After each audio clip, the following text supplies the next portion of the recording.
The crystal chandelier above the ballroom of the Grand Monarch Hotel didn't just sparkle, it glared. It cast a harsh, unforgiving light on the hundreds of guests swirling below, a sea of silk, velvet, and ambition. I stood at the entrance, smoothing the fabric of my navy blue pantsuit, feeling entirely invisible. To the 500 people in this room, I was just Audrey Sterling, the dull, spinster sister of the groom. To my family, I was an ATM with a pulse. But there was one thing nobody in this room knew, not even the manager scurrying around checking wine glasses. I owned this building. In fact, I owned the entire Grand Monarch chain. I had acquired it 3 months ago under my holding company, Sterling Horizons. But tonight, I wasn't the CEO. I was just Caleb's little sister, the failure. Audrey. Finally. The voice cut through the jazz music like a serrated knife. I turned to see my mother, Linda. She looked immaculate in an emerald green gown that cost more than my first car. Around her neck sat a diamond choker, 3 carats per cut. "You're late," she hissed, grabbing my arm, her nails digging in slightly. "And look at you. Wearing that to your brother's engagement party. You look like you're here to do the taxes." "Hello to you too, Mom," I said, my voice steady. I looked at the necklace. "The diamonds look beautiful on you." I had bought that necklace for her 60th birthday. I had worked 80-hour weeks for 6 months to afford it. She touched the gems absently.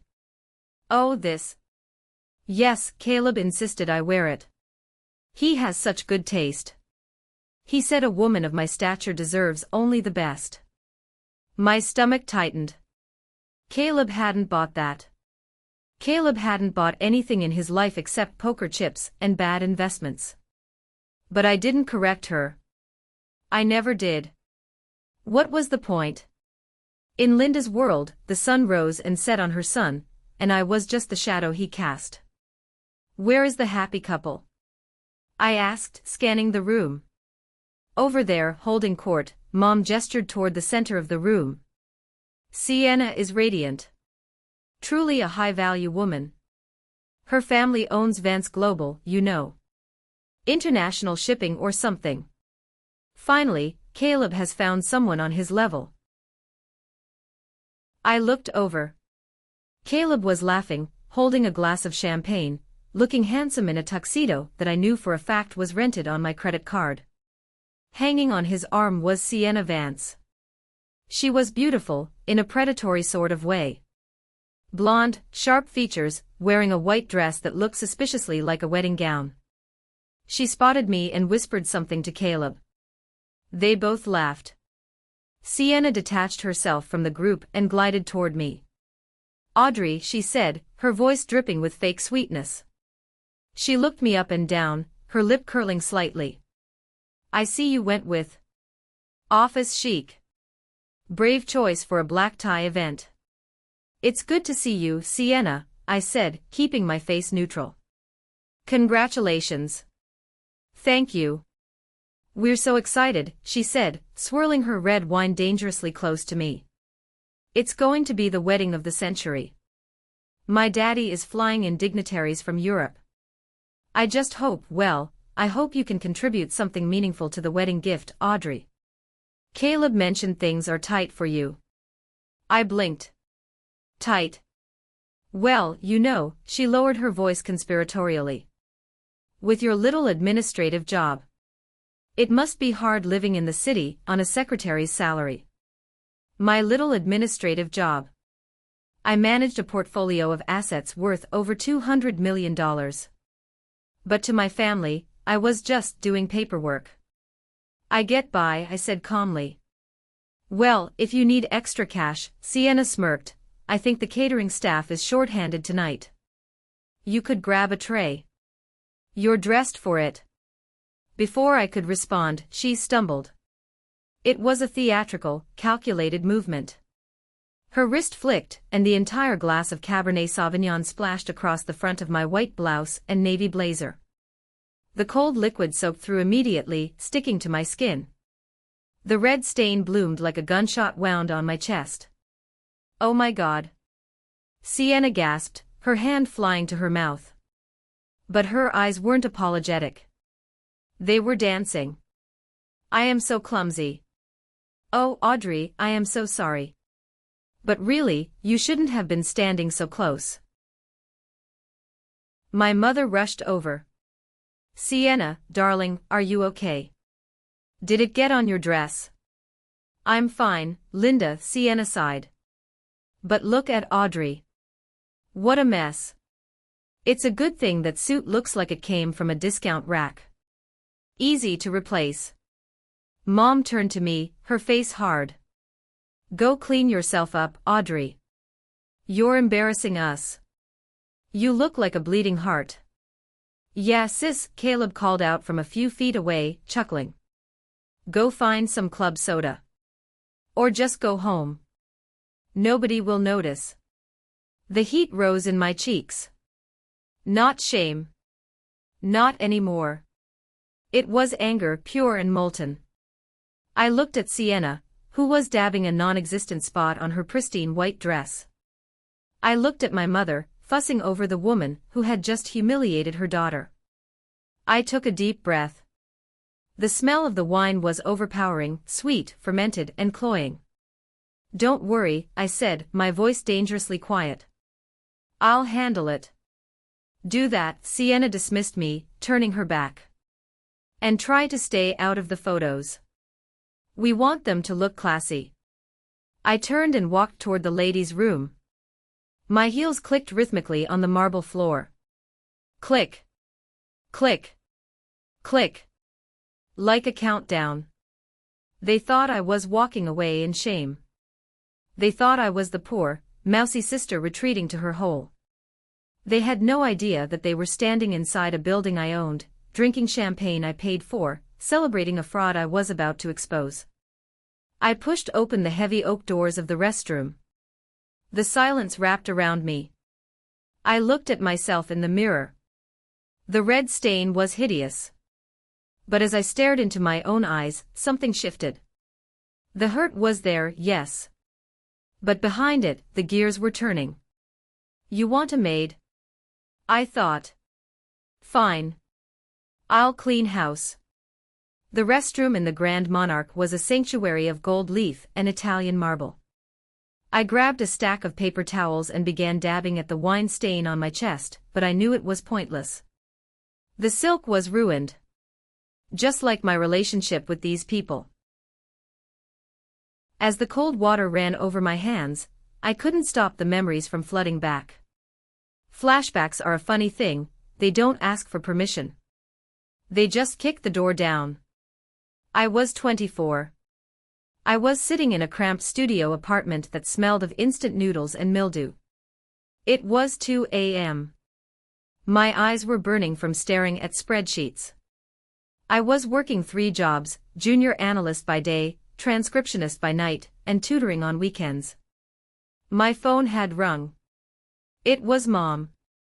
Audrey, you have to help, she had sobbed. Caleb, he made a mistake. Some bad men are looking for him. He needs $20,000, Audrey. Or they're going to hurt him. 20,000. That was my entire savings. That was my escape fund. That was the money I had scraped together to get a master's degree. I can't, Mom, I had whispered. That's everything I have. How can you be so selfish? Her voice had turned from pleading to venomous in a nanosecond. He is your brother. He is family. What is money compared to his life? You're the capable one, Audrey. You can always make more. Caleb, he's sensitive. He needs us. I gave them the money. I always gave them the money. I ate ramen for another 2 years. I skipped my best friend's wedding because I couldn't afford the plane ticket. I worked until my hair started falling out from stress. And what did Caleb do? He took that 20,000, paid off his bookie, and went to Cabo for a week to find himself. I looked up at the mirror in the present day. I was 36 now. I wasn't that scared little girl anymore. I was the CEO of Sterling Horizons. I had built an empire from nothing, fueled by the desperate need to never be vulnerable again. My phone buzzed on the vanity counter, pulling me out of the past. It was a notification from my bank app. Alert, transaction authorized. $50,000, Grand Monarch Events. I stared at the screen. My blood ran cold. $50,000. I unlocked the phone and checked the details. It was the supplementary credit card. The one I had given Mom for emergencies only, medical bills, car repairs. She had just used it to pay the deposit for Caleb and Sienna's wedding venue. My hands started to shake. Not from fear, but from a rage so pure it felt like clarity. I had paid for Caleb's first car. I had paid for his 3 failed business ventures. I had paid for Mom's hip surgery. I had paid off the mortgage on our childhood home, so they wouldn't be on the street. And they treated me like a servant. The restroom door opened and 2 older women walked in. I recognized them as friends of my mother. I ducked into a stall, not wanting to be seen, with a giant wine stain. "Can you believe Linda?" one of them said, reapplying lipstick. "She's glowing." "Well, she should be," the other laughed. "She finally got the daughter-in-law she wanted. Sienna is exquisite. And rich." "And what about the daughter?" "What's her name?" "Aubrey?" "Audrey." "Oh, poor thing. Linda was telling me earlier that she's worried about her. Said Audrey is dry and bitter. Said she has no ambition, just pushes papers at some desk job." I held my breath. "Linda said it's a tragedy," the woman continued. "She said, thank God for Caleb. He's the businessman of the family. Audrey was born to be a worker bee, but Caleb was born to be a king." "Well," the first woman snorted. "The worker bee looks like she got crushed tonight. Did you see the wine? Sienna barely touched her. She's just clumsy." "Sienna didn't stumble," the other woman lowered her voice. "I saw it. She looked right at her and poured it. Dominance, darling. She's marking her territory." They laughed, the sound echoing off the marble tiles, and walked out. I sat in the stall, staring at the locked door. Audrey was born to be a worker bee. Is that what she thought? After I paid for the roof over her head? After I kept her son out of prison? I unlocked the stall door and stepped out. The tears that had threatened to fall earlier were gone. My eyes were dry. My heart was a block of ice. I looked at the wine stain on my chest. It didn't look like a mess anymore. It looked like a target. I pulled out my phone. I didn't cancel the $50,000 transaction. Not yet. That money was now evidence. It was a wire fraud felony if I wanted to press charges. And considering Mom had forged my signature on the authorization form, which I knew she must have done, since the card required it for purchases over $10,000, she had just handed me a loaded gun. I checked my email. There was a message from my lawyer, Marcus. Subject, the Vance file.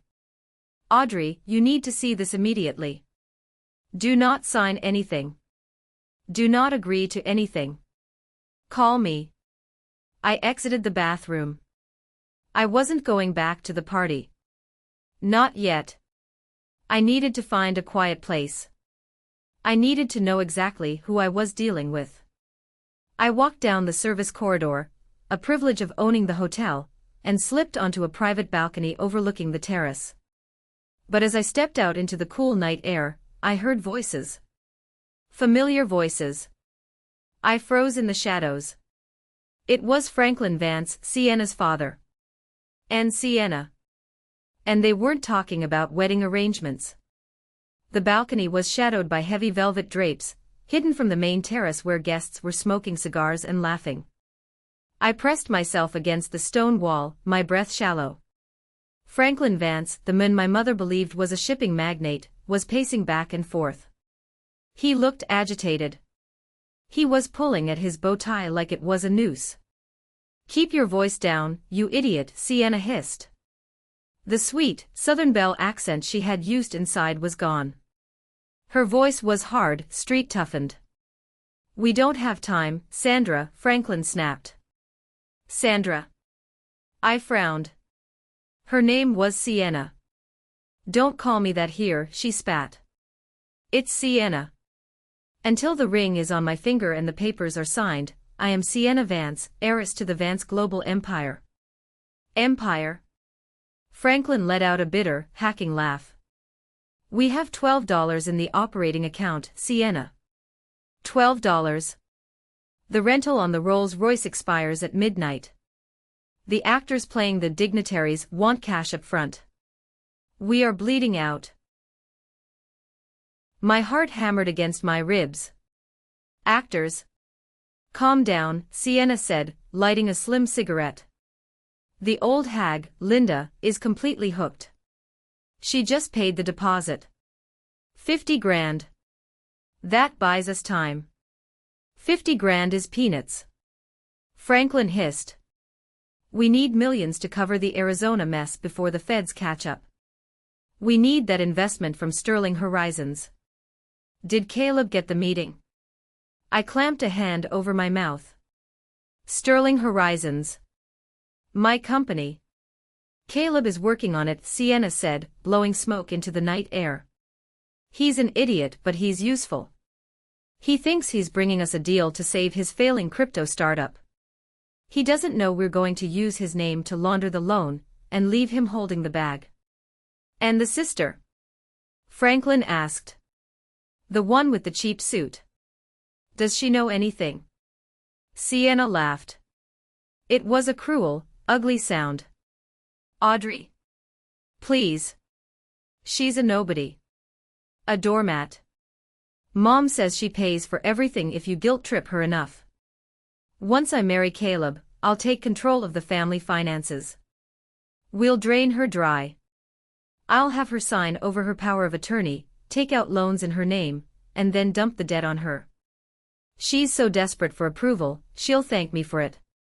She looks sharp, though, Franklin muttered. Her eyes. I don't like her eyes. She's a cow, Sienna sneered. I spilled wine on her just to see if she'd bite. She didn't. She just apologized. She's pathetic. She was born to be eaten by people like us. I stood there in the darkness, and I felt something inside me break. It wasn't a breakdown. It was a breakthrough. For 36 years, I had been the good daughter. The fixer. The safety net. I had swallowed every insult, every overlook, every injustice, hoping that one day, if I just gave enough, paid enough, suffered enough, they would love me. They would respect me.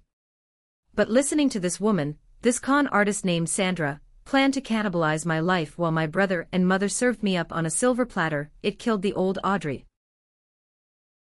The Audrey who craved validation died on that balcony. In her place, something else woke up. Something cold. Something mathematical. I reached into my pocket and pulled out my phone. I opened the voice recorder app. I had caught the last minute of their conversation. Drain her dry. Take out loans in her name. She's pathetic. I stopped recording. I didn't feel like crying anymore. I didn't feel angry. I felt powerful. They were talking about Sterling Horizons. They needed an investment from Sterling Horizons to survive. They didn't know the CEO of Sterling Horizons was standing 5 feet away. The irony was so delicious I almost laughed out loud. They were hunting a whale, not realizing the whale had already swallowed them whole. Suddenly, the balcony door opened again. Caleb stepped out. Babe, he called out. Mom's asking for us for the toast. Coming, darling. Sienna's voice instantly switched back to the sugary, high-pitched tone. She threw her cigarette over the railing. Daddy was just giving me his blessing. Yeah, sure, Caleb said. He looked at Franklin. Hey, Frank. Did you talk to your contacts about the bridge loan for my startup? I really need that cash injection before Monday. Franklin slapped Caleb on the back. Don't worry, son. Once you're family, my money is your money. Awesome, Caleb grinned. And hey, don't worry about Audrey. I know she was weird earlier. She's just jealous. She's 36 and alone. It makes women bitter. We'll handle her, Sienna cooed, stroking Caleb's lapel. After the wedding, we'll put her in her place. They walked back inside, leaving me alone in the dark.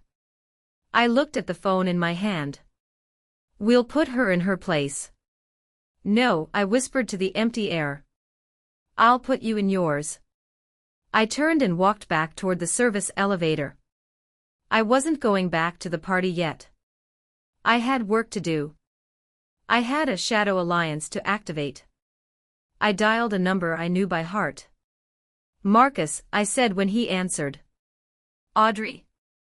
The old lawyer's voice was rough with sleep. It's 9 p.m. Did you get my email? I did, I said, stepping into the elevator and pressing the button for the penthouse suite, my private office. But it's worse than we thought. They aren't just scammers, Marcus. They're parasites. And they're trying to feed on Sterling Horizons. What do you want to do? Marcus asked. He heard the steel in my voice. He knew that tone. It was the tone I used before a hostile takeover. I want everything, I said. I want their real names. I want their criminal records. I want to know where they buried the bodies. And Marcus? Yes.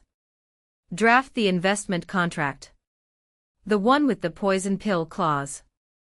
The clause for OFO regarding criminal fraud and immediate asset seizure. Audrey, Marcus warned. If they sign that and they've misrepresented themselves, that's prison time. That's federal. I watched the floor numbers tick up. 3, 4. 5, I know, I said. Bring the papers to the hotel. Tonight. My private office in the penthouse of the Grand Monarch was soundproof, cool, and commanded a view of the entire city skyline. It was my fortress. I paced the floor, the plush carpet absorbing the sound of my steps. I had Marcus on speakerphone on the mahogany desk. I've alerted Elena, Marcus said. Elena Rosales was a private investigator I kept on retainer. She was expensive, terrifyingly efficient, and had a personal vendetta against fraudsters. She's running facial recognition on Sienna and Franklin now. We should have a hit within 20 minutes. Good, I said. I need undeniable proof. My mother is brainwashed. If I just tell her, she'll accuse me of being jealous. I need to destroy them with paper. There was a timid knock at the heavy double doors. I frowned. The staff knew never to disturb me here. Hold on, Marcus. I walked over and opened the door. Standing there was a young man, maybe 22. He was wearing a tuxedo that was slightly too big for him. His eyes were red and puffy. He was holding a stack of napkins against his cheek. It was Liam, Sienna's personal assistant. I had seen him earlier running behind her, carrying her purse, her touch-up makeup and her dog. MMS, Sterling, he stammered. He looked terrified. Yes? I asked, my guard up. I know you're the owner, he whispered. I saw you come up here. The staff, they talk. I softened slightly. Come in, Liam. He stepped inside, looking around the luxurious office with wide eyes. He took the napkins away from his face. There was a bright red, angry handprint across his cheek. A scratch from a ring had drawn a thin line of blood. Did she do that? I asked, pointing to his face. Liam nodded, fresh tears welling up. I dropped her specialized organic dog treats. She threw a wine glass at me. Then she slapped me. She told me if I messed up again, she'd have her father deport me. Are you undocumented? I asked gently. No. Liam shook his head. I was born in Ohio. But she likes to threaten people. She hasn't paid me in 3 months. She says she's holding it for safekeeping, so I don't spend it on stupid things. I can't leave. She has my social security card and my laptop. I felt a surge of empathy. This kid was another victim. Another person crushed under the Vance family's heel. Liam, I said, guiding him to a leather chair. Sit down. I went to the minibar, grabbed a bottle of water and a cold pack, and handed them to him. Why are you here? I asked. He took a deep breath. Because I heard them talking about you. About what they're going to do to you. And I can't watch it happen again.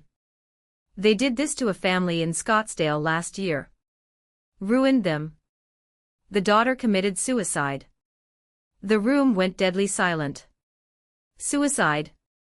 I repeated. They drive people crazy, Liam whispered. Gaslighting. Theft. They make you think it's your fault. He reached into his oversized jacket pocket. I stole this. He pulled out a tablet. An iPad in a pink glittery case. This is Sienna's, he said. She makes me hold it. She thinks I'm too stupid to guess the passcode. But I watch her. He looked at me, his eyes pleading. I know the code. 1-2-3-4-5-6, everything is in here. The emails. The fake bank statements. The scripts they use on your mother. I looked at the tablet like it was a holy grail.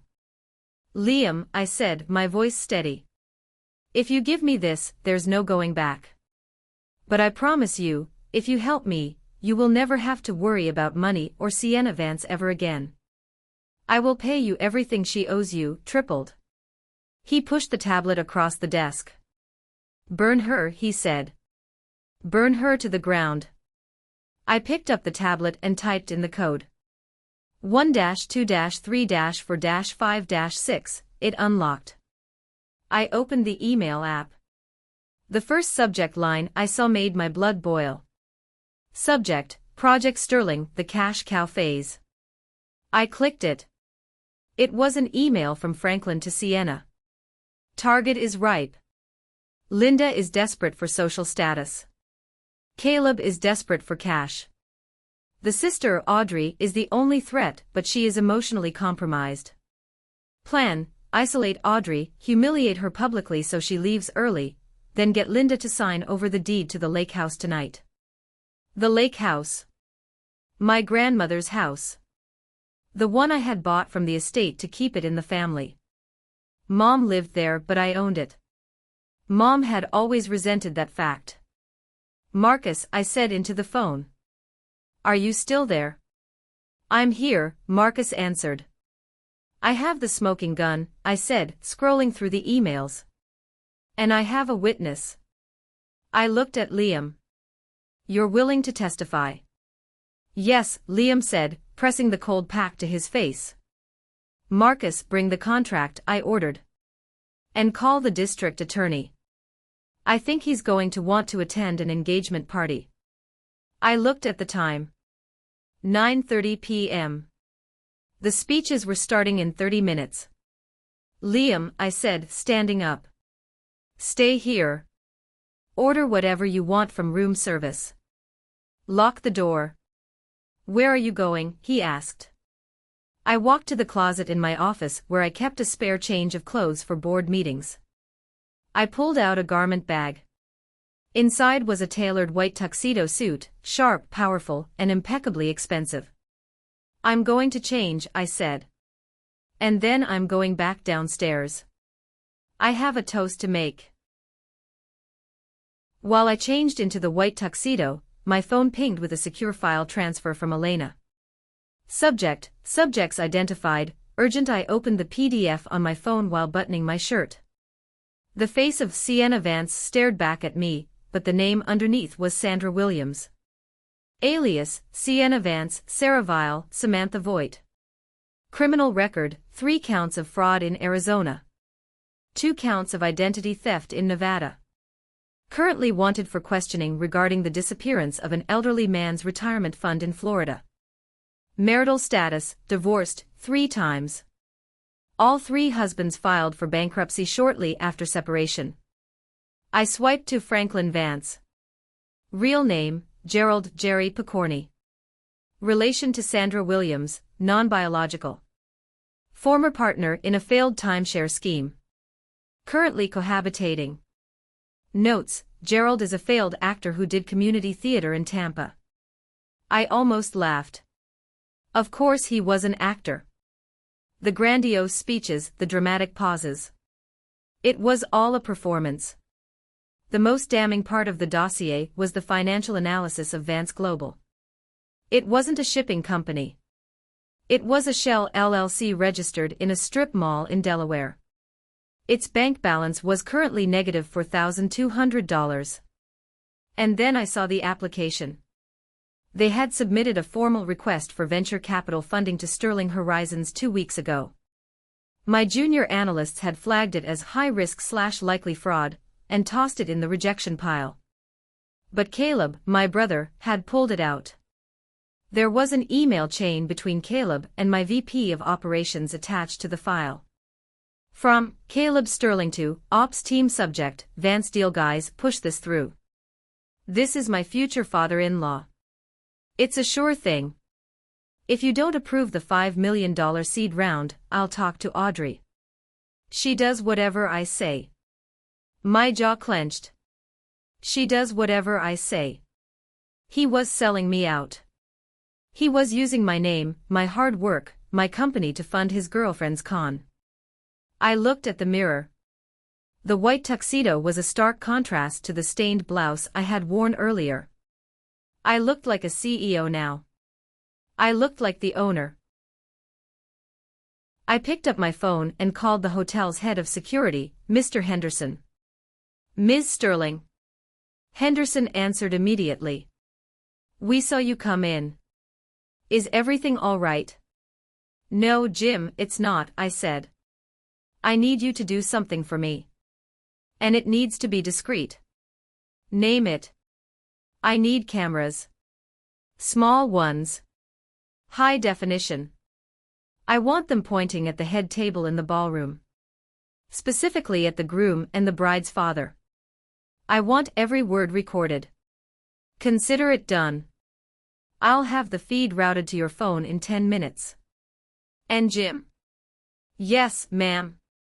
I need you to clear a path for the authorities. FBI and local PD. They'll be arriving via the service entrance in about 45 minutes. There was a pause. Understood. Shall I put the team on standby? Yes. But don't engage until I give the signal. The signal will be when I put a document on the screen. Copy that. I hung up. I grabbed the dossier, printed out now, and the iPad. I walked to the elevator. My heart was pounding, not from fear, but from adrenaline. This was a hostile takeover. And I was good at hostile takeovers. As I descended back to the ballroom level, I thought about Mom. This was going to destroy her. The humiliation of realizing her high-value daughter-in-law was a fugitive named Sandra. The realization that her golden boy Caleb was a pawn. Part of me wanted to protect her. That was the old instinct. Protect Mom. Shield Mom. But then I remembered the text. $50,000. I remembered her watching Sienna spill wine on me and telling me I was an embarrassment. She didn't need protection. She needed a wake-up call. And unfortunately, the only way to wake up someone in a coma of denial is with a shock to the system. The elevator doors opened. I walked toward the ballroom. The music had changed. It was slower now. Sentimental. I stood at the entrance. The maitre d', who knew exactly who I was, rushed over. Ms. Sterling, he whispered, eyes widening at my new outfit. You look powerful. Thank you, Robert, I said. I'm going back to my table. Actually, Robert hesitated. Your mother, she asked us to move your place card. I raised an eyebrow. Oh? To where? Robert pointed. Way in the back. Next to the swinging doors of the kitchen. A small, round table usually reserved for vendors, the photographer's assistant, the DJ's girlfriend. Table 19. My family sat at table 1. The head table. She said, Robert stammered, clearly uncomfortable, that she didn't want the wine stain to ruin the aesthetic of the front row. I smiled. It was a cold, sharp smile. That's fine, Robert. Table 19 is perfect. Because from the back of the room, I thought, you can see everything. I walked through the crowd. People turned to look. The white tuxedo stood out in the sea of black ties and evening gowns. I held my head high. I didn't look at the floor. I looked straight ahead at the stage where Sienna and Caleb were kissing for a photo op. I sat down at table 19. The kitchen doors swung open, hitting the back of my chair. A waiter apologized. Don't worry, I told him. I won't be sitting here long. The view from table 19 was instructive. I watched the dynamics of the room. I saw Franklin schmoozing with the local mayor, his hand on the man's shoulder, probably pitching a fake investment. I saw Sienna whispering to Mom, who was nodding eagerly, like a bobblehead doll. My phone buzzed. It was the live feed from the hidden cameras Jim had installed. I put in a single earbud, hiding it under my hair. The audio was crisp. I could hear the conversation at the head table, as if I were sitting in the centerpiece. So when do we ask her to sign? Franklin was muttering to Sienna. After the speeches, Sienna whispered back. When she's emotional. We'll frame it as a dowry to secure Caleb's future. If she signs the deed transfer tonight, we can leverage the property for a loan by Monday morning. What about the sister? Franklin asked. She's back. Look at her. In the back. Dressed like a man. I watched on the screen as Sienna glanced toward the back of the room. Her eyes found me. She smirked. Let her sit there, Sienna said. She's harmless. Just a bitter spectator. The MC tapped the microphone. Ladies and gentlemen, if I could have your attention. We have a few words from the bride-to-be. Sienna stood up. She looked angelic. The lighting hit her blonde hair perfectly. She took the mic and smiled, a practiced, dazzling smile. Thank you all for coming, she began, her voice quivering with fake emotion. Tonight is about love. But it's also about family. I am so blessed to be joining the Sterling family. She looked at my mother. Linda, you have welcomed me as a daughter. You are the mother I always dreamed of having. Mom wiped a tear. And Caleb, Sienna looked at him. My rock. My business partner.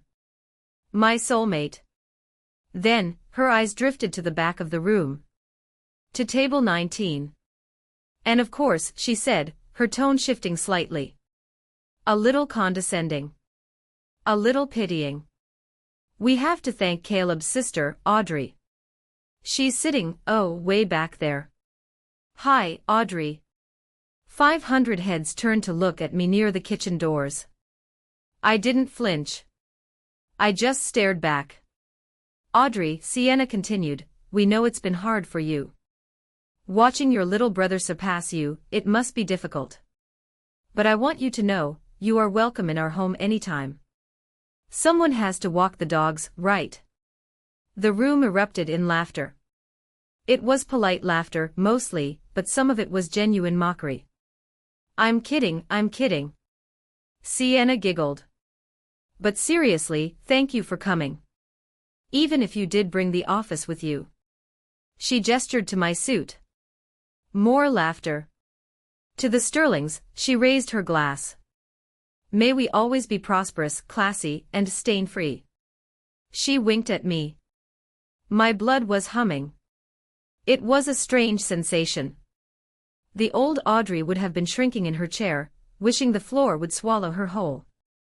But the new Audrey. I was memorizing every face that laughed. I tapped my phone screen. I sent a text to Marcus. Is the contract ready? Marcus just pulled up to the valet. I have the papers. And the guests you requested are in the van behind me. Bring the papers in. Hold the guests for 5 minutes. I took the earbud out. The speeches continued. My mother stood up next. I am so proud, Linda began. Caleb, you were always special. You were born for greatness. And Sienna, you bring the class and wealth this family has always deserved. Finally, we are aligning with our equals. She didn't mention me. Not once. After the applause died down, Franklin stood up. This was it. The closing. My friends, Franklin boomed, his theatrical voice filling the room. As a gesture of our families merging, Vance Global is preparing a massive investment into the local economy. We are talking millions. In fact. He paused for effect. We are in final talks with Sterling Horizons to form a strategic partnership. A partnership that will make Caleb Sterling one of the richest men in the state. Cheers. Whistles. Caleb looked like he had won the lottery. He pumped his fist. Franklin grinned. But business is business. We need to finalize some paperwork to make sure the funds are allocated correctly. He looked around. Is there a notary in the house? Oh wait, we don't need one. We just need trust. This was my cue. I stood up. Actually, I said. My voice wasn't amplified, but it projected clearly across the silent room. You need a contract. The room went quiet. Heads turned back to table 19. Audrey, sit down, Mom hissed from the front. I started walking toward the front. Slowly. Deliberately. You mentioned Sterling Horizons, I said, keeping my eyes on Franklin. And you mentioned an investment. Yes, Audrey, Franklin said dismissively. Grown-up business. Something above your pay grade. Funny, I said, reaching the edge of the dance floor. Because I happen to know the CEO of Sterling Horizons quite well. Sienna rolled her eyes. Oh God, here she goes. What do you file his coffee receipts? The doors to the ballroom opened. Marcus walked in. He was flanked by 2 paralegals carrying briefcases. He looked like the Grim Reaper in an Armani suit.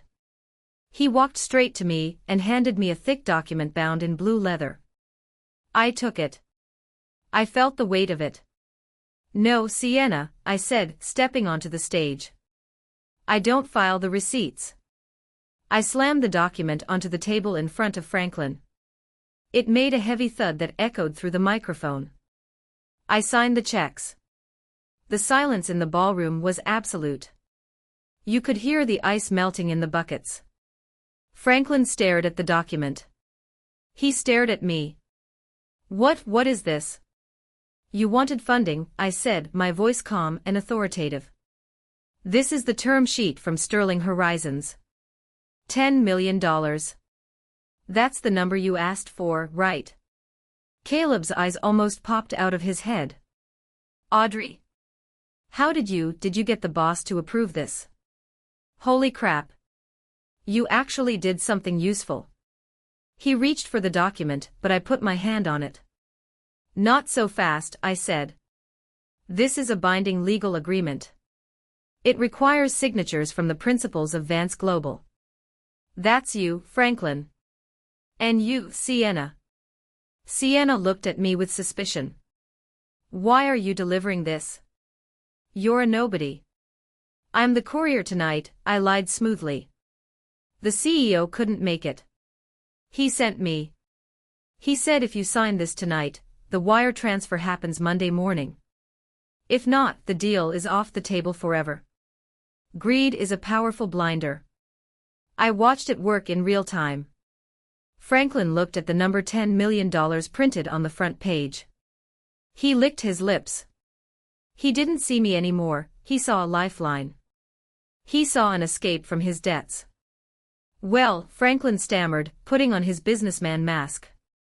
This is highly irregular, but we are men of action. We don't shy away from opportunity. Daddy, wait, Sienna whispered. She was smarter than him. We should read it. It's standard boilerplate, I said, shrugging. But if you want to read all 400 pages, feel free. The offer expires at midnight. I checked my watch. You have 20 minutes. Just sign it, Frank. Caleb urged, tugging at his collar. It's $10 million. We can pay off everything. Sienna hesitated. She looked at me. I kept my face completely blank. Passive. The worker bee. Fine, Sienna snapped. Give me a pen. Marcus stepped forward and offered a heavy, gold fountain pen. Wait, I said. There is one specific clause I need to point out. Clause 404. I flipped the document open to the page I had tabbed. It says, I read aloud, that the recipients of these funds guarantee under penalty of perjury that they are not currently under investigation for any felony, and that their stated assets are real. If this is found to be false, the signatories accept full personal criminal liability and forfeit all personal assets to Sterling Horizons immediately. I looked at Franklin. That's not a problem, is it? Since Vance Global is a legitimate company. Franklin laughed nervously. A bead of sweat trickled down his temple. Of course. Just standard legal mumbo-jumbo. Great, I smiled. Sign here. Franklin signed. His hand was shaking slightly. Sienna signed next. She pressed the pen down so hard she almost ripped the paper. And Caleb, I said, turning to my brother. You too. Since you're the partner. Hell yeah, Caleb grabbed the pen. Caleb, wait, Mom interrupted. She stood up. She looked confused. Audrey, are you sure this is safe? You shouldn't be involved in high-level business.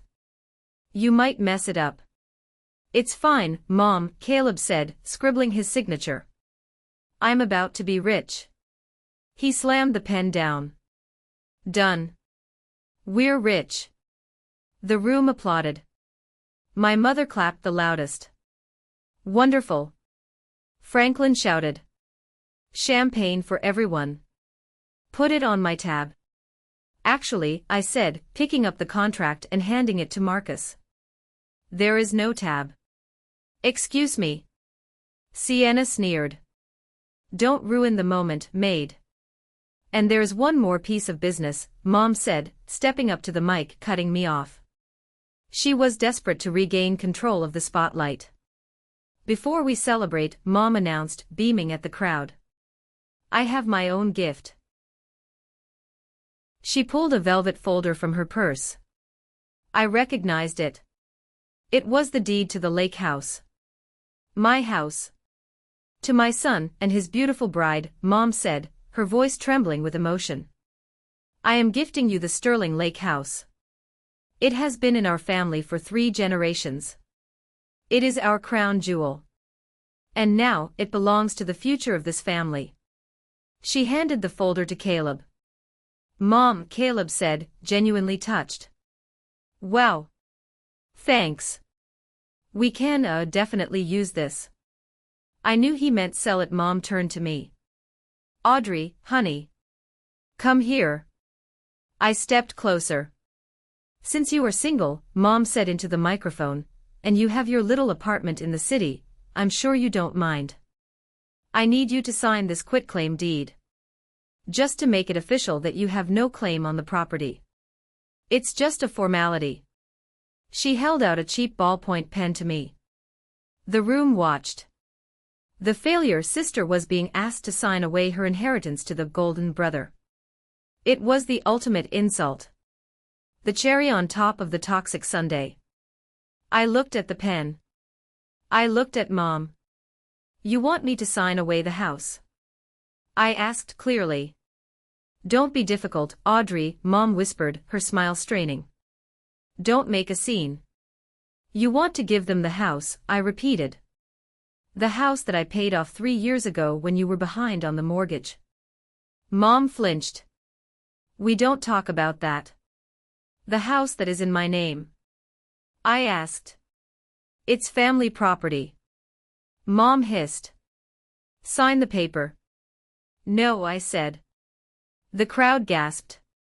Excuse me. Sienna stepped forward. Did you just say no to your mother?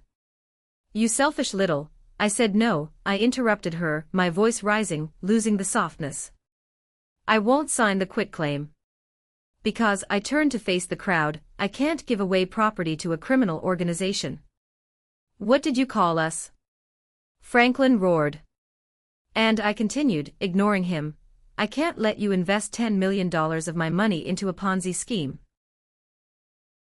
Your money. Caleb laughed. Audrey, you're delusional. You're a secretary. I looked at Marcus. He nodded. I turned back to the crowd. I adjusted my white tuxedo jacket. My name is Audrey Sterling, I said, my voice projecting to the back of the room. I am the founder and CEO of Sterling Horizons. I pointed to the floor. I own this hotel. I pointed to the contract Caleb was holding. I own that money you just tried to steal. I pointed to Sienna. And I know your real name, Sandra. For 3 seconds, nobody moved. It was as if I had sucked all the oxygen out of the room. Then, the murmuring started. A low rumble of confusion and shock. CEO, someone whispered. Isn't she the one they said was a failure? Sienna, or Sandra, was the first to recover. Her face twisted into an ugly mask. You're lying. You're crazy. Someone get security. Get this lunatic off the stage. I am security, a voice boomed. Jim Henderson, the head of hotel security, stepped out from the shadows. He wasn't alone. Behind him were 4 uniformed police officers and 2 agents in windbreakers that said FBI. Franklin's face went from red to the color of ash. He started to back away, knocking over a champagne flute. What is this? Mom shrieked. Audrey. What have you done? You've ruined the party. The party was over a long time ago, Mom, I said coldly. I gestured to the projection screen behind the stage. Marcus, hit it. The screen, which had been displaying a slideshow of Caleb and Sienna's love story, flickered. The image changed. It was now displaying the dossier I had received earlier. Subject, Sandra Williams, aka Sienna Vance, wanted for wire fraud, identity theft, grand larceny. A collective gasp ripped through the room. That's a lie. Sienna screamed. That's Photoshop. Is it? I asked. I clicked a button on a remote Marcus had handed me. The screen changed again. It was a video. The video from the balcony, recorded just an hour ago. The audio boomed through the speakers. The old hag, Linda, is completely hooked. We'll drain her dry. Audrey is a cow, pathetic. My mother froze. She stared at the screen, watching the daughter she always wanted call her a hag. She watched her business partner, Franklin, admit to having $12. I watched Mom's face crumble. It wasn't just sadness, it was the destruction of her entire reality. Turn it off. Caleb yelled, rushing toward the screen as if he could physically stop the truth. Audrey, stop it. You're humiliating us. I'm saving you, you idiot. I snapped at him.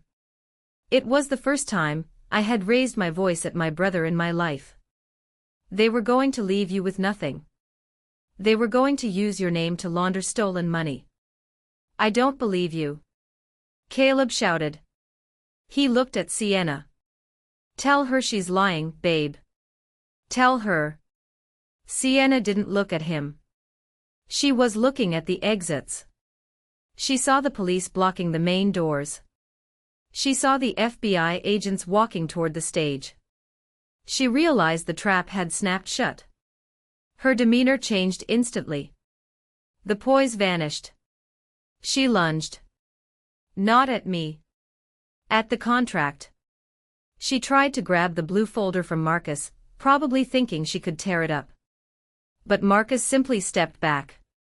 That document is executed evidence now, Ms. Williams, Marcus said calmly. You tricked us. Franklin yelled, pointing a shaking finger at me. Entrapment. This is entrapment. It's not entrapment, I said, stepping closer to him. It's due diligence. You applied for funding from my company. I vetted you. And you failed. The FBI agents were on the stage now. Gerald Picorni, one agent asked Franklin. Sandra Williams. I want a lawyer. Sienna screamed as the agent grabbed her wrist. You'll need one, I said. Because you just signed a contract admitting to fraud against Sterling Horizons. And since you signed it after I warned you about the liability clause. I smiled. I can seize your assets to cover the breach of contract. That Rolls-Royce outside. It's mine now. The fake jewelry. Mine. UB*TCH. Sienna lunged at me, her nails aiming for my face. Caleb stepped in between us. But not to protect me. He was just in the way. Sienna shoved him hard. Get out of my way, you loser, she spat at him. I should have known a family this stupid wouldn't have any real money. Caleb stood there, stunned. The woman who had sworn he was her soulmate 5 minutes ago was now looking at him like he was garbage. The police handcuffed Franklin and Sienna. They dragged them off the stage, kicking and screaming. The room was dead silent. I stood center stage in my white tuxedo. I looked at the crowd. I apologize for the disruption, I said into the microphone. Please enjoy the rest of the evening. The bar is open. And for the record. I looked at my mother and Caleb. The failure just saved this family from bankruptcy. Again. I dropped the microphone. It hit the floor with a loud thud. I walked off the stage. I didn't look back at them. I walked straight toward the exit. Audrey. Wait. Mom called out. Her voice was broken. I stopped. I turned around slowly. Mom was standing there, looking small and old. The emerald dress looked ridiculous now. Audrey. I didn't know. Why didn't you tell me you owned the company? Why did you let me treat you like that? It was the question of the century. I didn't let you do anything, Mom, I said softly. You chose how to treat me. You chose to see a failure because it made you feel better about spoiling Caleb. My success didn't fit your narrative. But we're family, she whispered. What do we do now? I looked at Caleb, who was sitting on the edge of the stage, head in his hands. I looked at the guests staring at us. Now? I said. Now you figure it out. Without me. What do you mean? Mom stepped forward. You can't leave. We have to fix this. Caleb needs a lawyer. We need to explain. I'm not your fixer anymore, Mom, I said. I'm the CEO. And I have a company to run. I turned and walked out the double doors. The cool air of the lobby hit my face. It felt like freedom. The lobby of the Grand Monarch was cool and quiet, a stark contrast to the chaos I had just left behind in the ballroom. My heels clicked against the polished marble floor, but this time, the sound didn't make me feel anxious. It sounded like a gavel striking a sounding block. Case closed. I didn't go home. I couldn't go back to my apartment, not yet. I took the private elevator back up to the penthouse suite. I needed to be somewhere they couldn't reach me. I needed the fortress I had built. As I poured myself a glass of water, my hands shaking slightly now that the adrenaline was fading, my phone began to buzz. It wasn't a gentle vibration, it was a spasm. Call after call. Text after text. Mom, 5 missed calls. Caleb, 8 missed calls. Mom, Audrey, pick up now. Caleb, you ruined everything. Fix this. Talk to the cops. Mom, we are family. How could you humiliate us like that? I stared at the screen. Even now, after everything, their first instinct wasn't apology. It wasn't, are you okay? It was a command. Fix this. For 36 years, that had been my job description. Fix the grades. Fix the debt. Fix the leaky roof. Fix the broken ego. I sat down in the leather chair behind my massive oak desk and looked out at the city lights. I felt a strange sensation in my chest. It wasn't guilt. I waited for the guilt to come, that old, familiar heavy blanket that usually suffocated me whenever I stood up for myself. But it didn't come. Instead, there was just a hollow, aching exhaustion. There was a pounding on the outer door of the suite. I checked the security monitor. It was Caleb. He was disheveled, his tie undone, his face red and sweaty. He was arguing with Jim, my head of security. She's my sister. Caleb was screaming. I have a right to see her. Ms. Sterling has requested no visitors, Jim said calmly, his large frame blocking the doorway.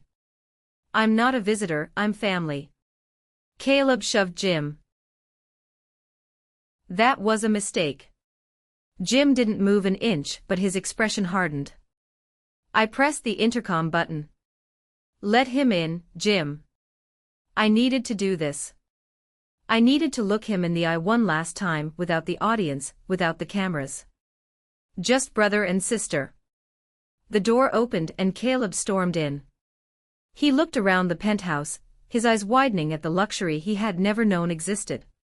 He took in the floor-to-ceiling windows, the modern art, the undeniable smell of power and money. You. Caleb pointed a shaking finger at me. You hid this. All of this. You let us think you were a nobody.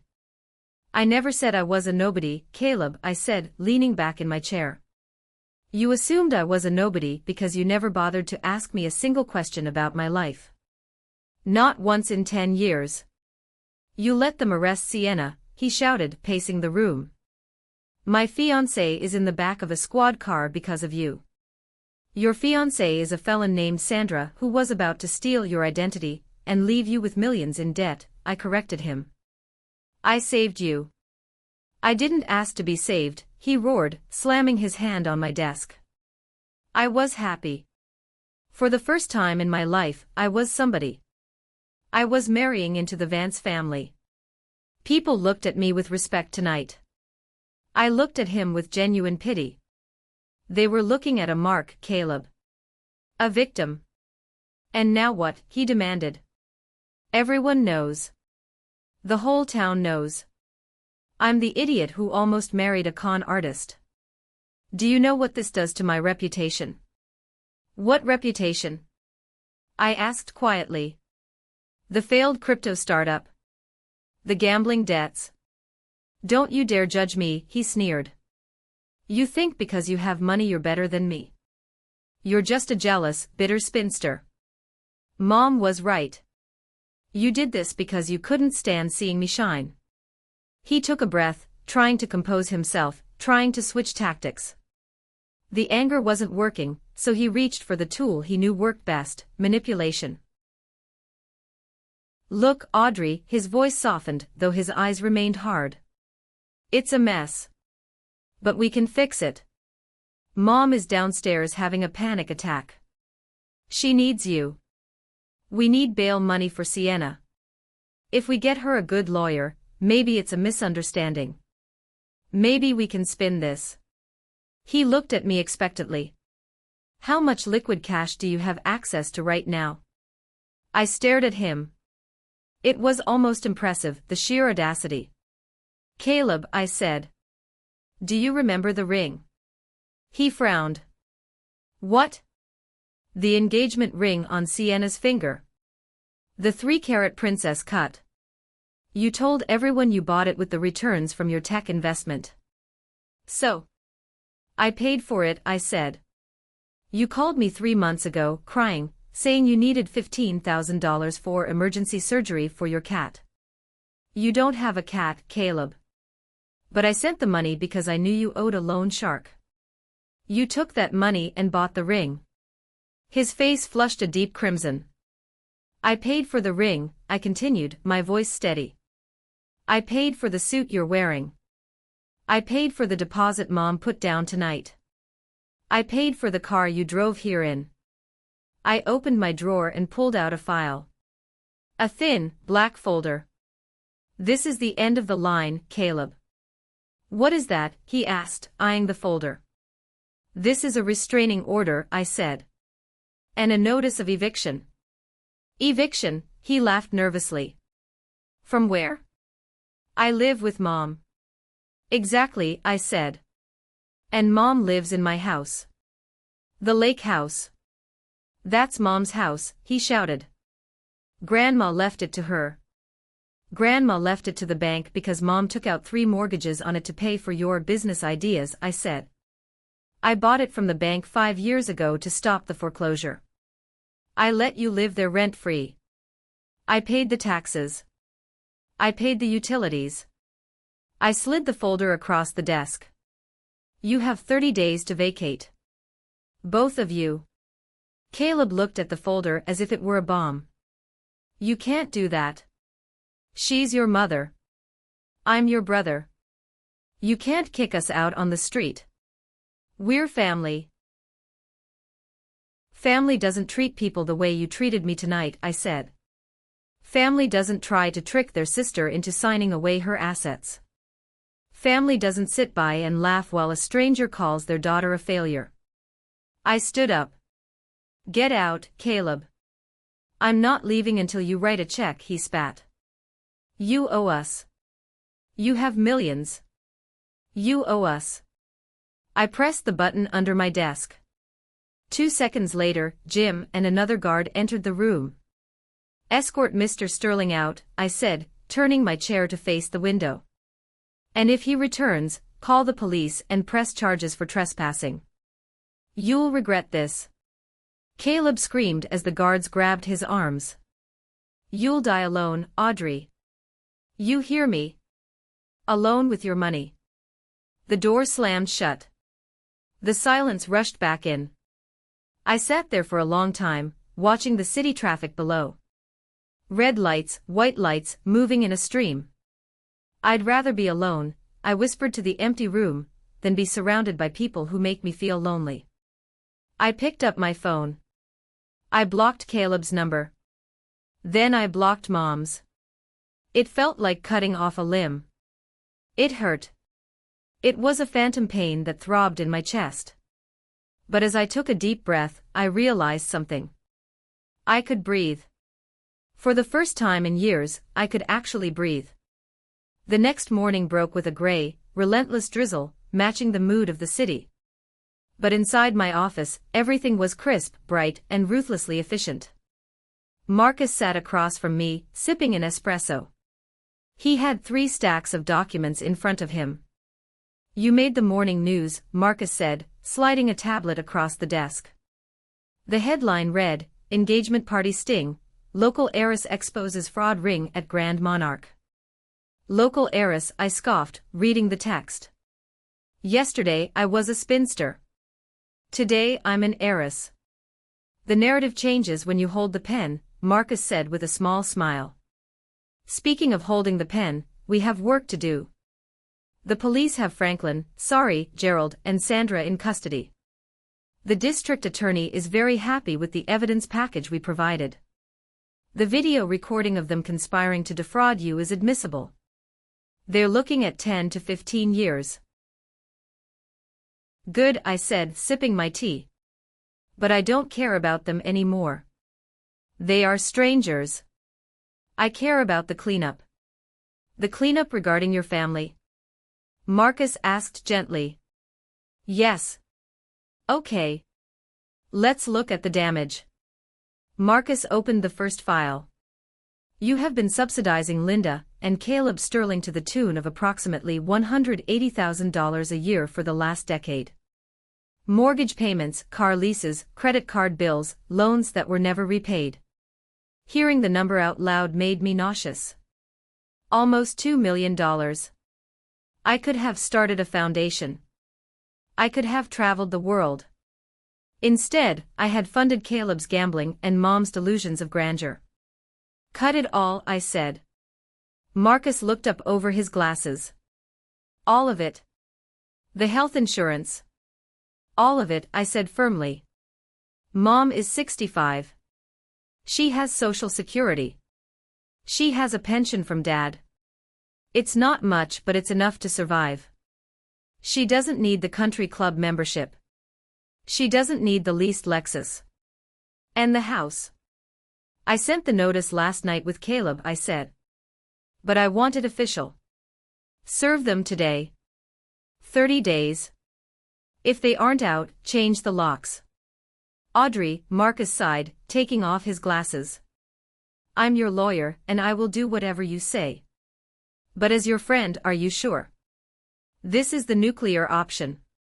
There is no coming back from this. I know, I said.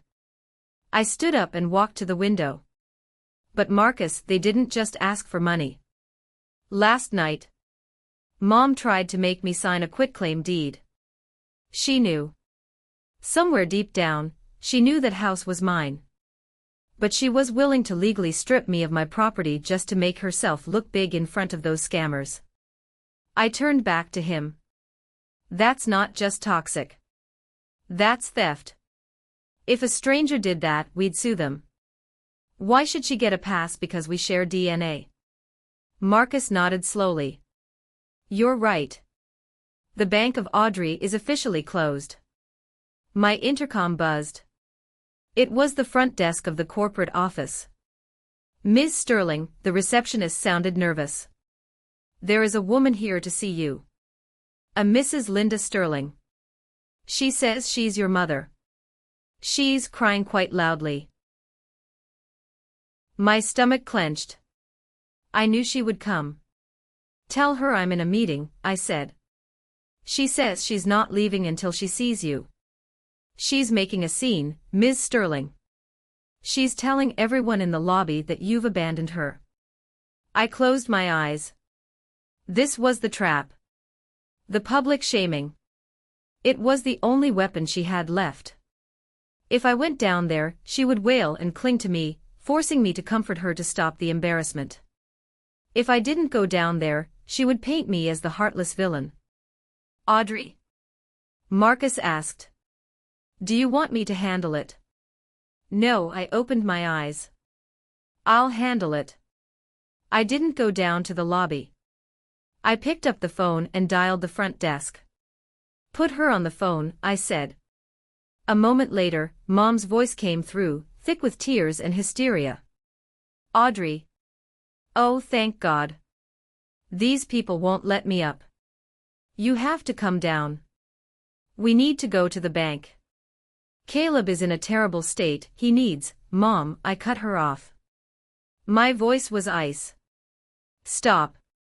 What? Audrey, why are you sounding like that? We are in crisis. You are in crisis, I said. I am at work. Work? How can you work at a time like this? Your brother is ruined. And that horrible girl, she fooled us all. But we can fix it, Audrey. I found a lovely condo for Caleb, but they need a cosigner and first month's rent by noon. She was doing it again. Pretending last night hadn't happened. pretending she hadn't tried to erase me. "I'm not co-signing," I said. "And I'm not paying the rent." "What?" "I'm cutting you off, Mom. The credit cards are cancelled. The lease on the Lexus ends tomorrow. I've already called the dealership to come pick it up. And you have 30 days to vacate the lake house." There was a silence on the other end so profound I thought the line had died. You can't," she whispered. "I'm your mother." "Yes," I said, and my voice finally cracked just a little. "You are my mother. You were supposed to protect me. You were supposed to be proud of me. Instead, you treated me like a servant and treated the woman who mocked me like a queen." "I was just trying to keep the peace," she cried. Sienna was difficult. I was trying to make it work for Caleb. "At my expense," I said. "Always at my expense." "Well, the bill has come due, Mom. And I'm not paying it anymore. If you do this," her voice turned venomous, the same tone she used when I was a child and refused to give Caleb my allowance. "If you do this, you are no daughter of mine. I will tell everyone. I will tell the church. I will tell the whole town you are an ungrateful, cold-hearted witch who threw her mother on the street." "Tell them," I said. "Tell them whatever you want. But tell them from your own house, paid for with your own money." "Audrey," she screamed. "Goodbye, Mom." I hung up the phone. I looked at Marcus. My hands were trembling again, but my heart felt lighter. "She threatened to tell the church," I said, a dry laugh escaping my lips. "Let her," Marcus said, signing a document. "The truth has a funny way of coming out. Especially when you have the receipts." He held up the stack of financial records. "Do you want me to send these to her? Just so she understands the magnitude of what she's losing?" "Yes," I said. "Send them. Itemize every single dollar. Let it rain on her. If you are listening to this, and you are holding on to a relationship just because of history, or guilt, or fear of what people will say, let this be your sign. You cannot buy love. You cannot buy respect. And sometimes the only way to stop the bleeding is to amputate." If you agree that boundaries are necessary for survival, type respect in the comments. Let's remind each other that we are worth more than what we can give. 3 weeks passed. They were the longest and shortest 3 weeks of my life. The fallout was spectacular. The story of the engagement party had gone viral locally, and then, because the internet loves a good villain takedown, it started trending nationally. People were analyzing the video of Sienna/Sandra mocking me. They were making memes of Franklin/Gerald trying to look like a tycoon, while owning $12. But for my family, it wasn't a meme. It was an apocalypse. I didn't see them, but I heard about them. Small towns talk, and my staff at the hotel, fiercely loyal now that they knew the truth, acted as my eyes and ears. Caleb had tried to spin the story that he was a victim of a mastermind. He gave an interview to a local blog, crying about how he was blinded by love. But then the police released the full report, including the emails where Caleb agreed to use Sterling Horizon's funds to launder money. He wasn't charged criminally. Marcus had managed to keep him out of prison by arguing he was too incompetent to be a true conspirator, but his reputation was incinerated. No investor would touch him. His crypto startup evaporated overnight. Linda took a different route. She played the martyr. She told the ladies at her bridge club that her cruel, billionaire daughter had thrown her out of her ancestral home. But then, the rain of receipts hit. Marcus had sent the itemized list of my financial support to her. I don't know if she showed it to anyone, or if the rumors just naturally shifted, but people started to notice things. They noticed the Lexus being towed away. They noticed Linda trying to pay for groceries with a card that was declined. The facade of the wealthy Sterling family crumbled, revealing the truth. It had always been just me holding up the walls. One Tuesday afternoon, my assistant buzzed me. "Ms. Sterling. There's a Mr. Caleb Sterling here." He says he has an appointment. I checked my calendar. I hadn't made an appointment. He says it's for a job interview, the assistant added, sounding confused. I paused. A job interview. Send him in, I said. Caleb walked in. He looked different. The arrogance was gone, replaced by a sullen, defeated slump. He was wearing a suit that was clearly old and ill-fitting, probably the only one he had left after the eviction. He didn't yell. He didn't demand. He sat down in the chair opposite me and looked at his hands. I need a job, he said quietly. Okay, I said, keeping my face neutral. What are your qualifications? He looked up, surprised. What? Audrey, it's me. I need something. Mom is staying with Aunt Martha. I'm sleeping on a friend's couch. I need money. I understand, I said.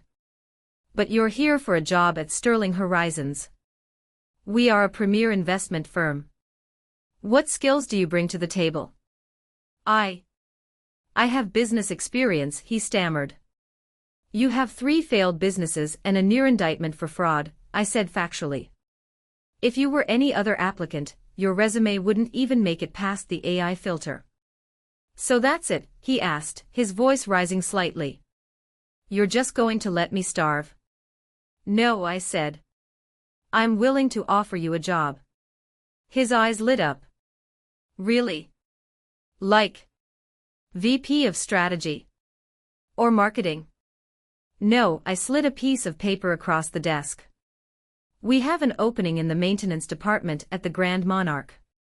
Night shift. Cleaning, minor repairs, setting up banquet halls. Caleb stared at the paper. You want me to be a janitor? In your hotel? It pays $22 an hour, full benefits, and a 401k, I said. It's honest work, Caleb. It's the kind of work I did to pay for your college tuition. It's the kind of work you mocked me for. I can't do that, he whispered. People will see me. Yes, I said. They will see you working for a living. There is no shame in that. The only shame is living off someone else's sweat and pretending it's your own. He stood up, his face red. You're doing this to humiliate me. I'm doing this to give you a chance to be a man, I said. Take the job or don't. But this is the only offer on the table. The ATM is broken, Caleb. It's time to print your own cash. He looked at the paper. He looked at me. For a second, I thought he might take it.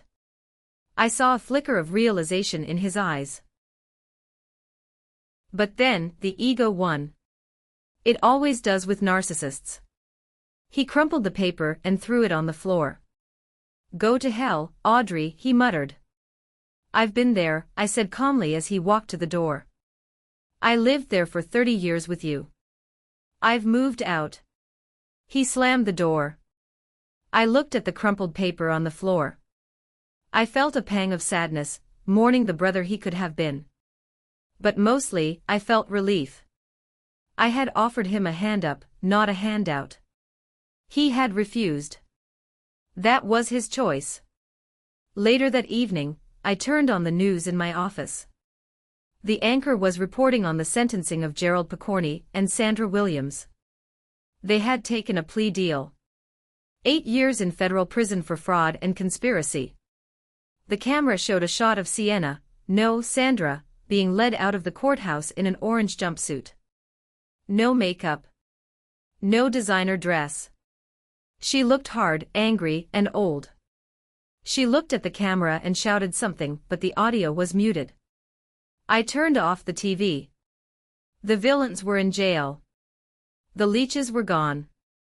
The castle was secure. But a castle can be lonely. I picked up my bag and walked out to the balcony. The city was beautiful at night. It's over, I said to the wind. But as I stood there, I realized it wasn't an ending. It was a beginning. I was 36. I had my health. I had my wealth. And for the first time, I had my freedom. I wasn't Audrey the spinster or Audrey the ATM. I was Audrey Sterling. And I had a lot of living to do. 6 months later. The summer sun was glittering off the water of the lake. I sat on the dock of the lake house, my lake house, dangling my feet in the cool water. The house was different now. I had renovated it. Gone were the heavy, dusty drapes my mother loved. Gone was the smell of old secrets and resentment. I had painted the walls a crisp, airy white. I had filled the rooms with fresh flowers and light. It was no longer a monument to my family's dysfunction. It was my sanctuary. I wasn't alone. Audrey. The grill is ready. I turned to see Marcus standing on the patio, wearing a ridiculous apron that said "Kiss the Cook." Next to him was Elena, the investigator, laughing as she tried to balance a tray of lemonade. And sitting at the table were 3 young women, recipients of the Sterling Scholarship. That was my new project.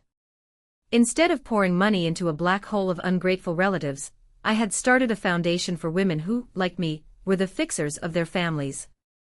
Women who needed a break. Women who needed someone to bet on them. I walked up the grassy slope to join them. "You look happy," Marcus said, handing me a burger. "I am," I smiled. "Actually happy. Not just pretending so Mom doesn't yell at me happy." "Speaking of," Elena said, her voice dropping a bit. "I have an update if you want it." I hesitated. "Did I?" "Go ahead," I said. "Caleb is working at a car dealership in Ohio. Commission only. He's struggling, but he's working. No new scams that we can see." "And Mom?" "She's living in a senior assisted living facility. The one paid for by her pension. It's small but clean. She tells the nurses her daughter is a very important businesswoman who is traveling abroad, and that's why she doesn't visit." I felt a small twinge in my heart. She was still lying. Still protecting the image. But she was safe. And she was no longer my burden. "There's a letter," Elena said, pulling a white envelope from her bag. "It came to the office yesterday. From her." I took the envelope. It felt light. I walked a little way away from the group, standing under the old oak tree. I opened it. The handwriting was shaky. "Audrey, I wish I could say I understand. I don't. I still think you were cruel. But the other day, I was forced to do my own laundry for the first time in 20 years. And I remembered how, when you were 12, you used to do all of our laundry. I never thanked you. I assumed it was your job. I miss my house. I miss my life. But mostly, I miss having someone to blame when things go wrong. It is very hard being alone with your own mistakes. You were always the strong one. I think I hated you for that. Because your strength made me feel weak. I don't expect you to come. But I just wanted you to know. I kept the photo of us. The one from your graduation. It's the only one I have on my dresser." "Mom," I stared at the paper.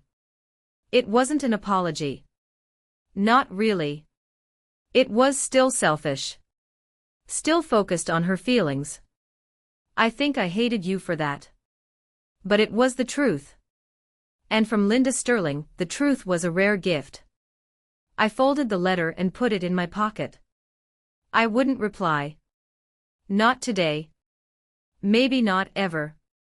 Healing doesn't always mean reconciliation. Sometimes, healing means accepting the apology you never got and moving on anyway. "Audrey," one of the scholarship students called out. "Come sit with us. We're toasting." I looked back at my chosen family. Marcus, my mentor. Elena, my protector. These brilliant young women, who were going to change the world. This was real. This was love. Love that didn't ask for a check.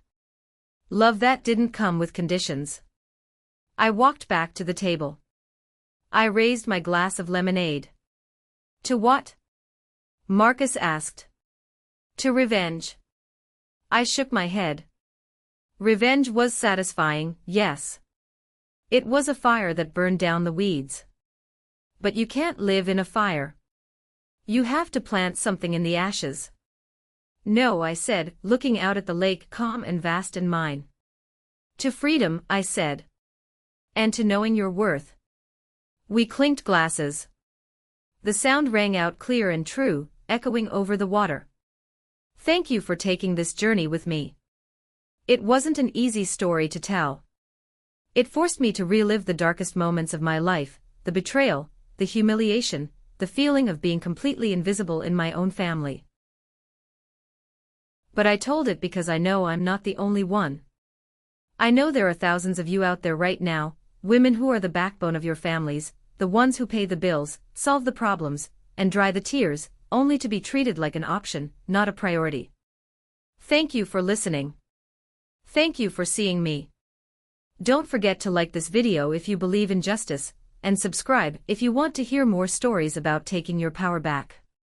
Until next time, keep your head up and keep your receipts.